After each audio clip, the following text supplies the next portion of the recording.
How to refresh that copper colour. Yes, it fades quickly, we know, but using semi-permanent formula can only benefit the hair condition. Dodge uses 3% for the root touch-up and 1.8% for the length.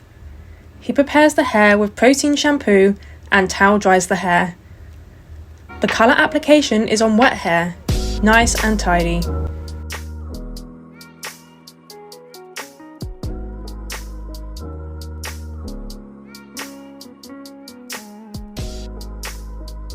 "20 minutes after, Dodge rinses the hair with Magnet Ultimate Post-Technical Shampoo and finishes off the Magnet Ultimate Post-Technical Treatment.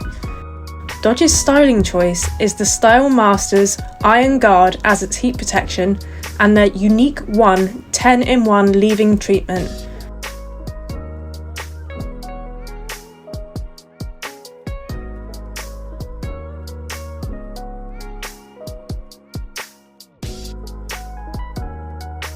Tiny bit of final touches with the inevitable modular hair spray for protection from humidity.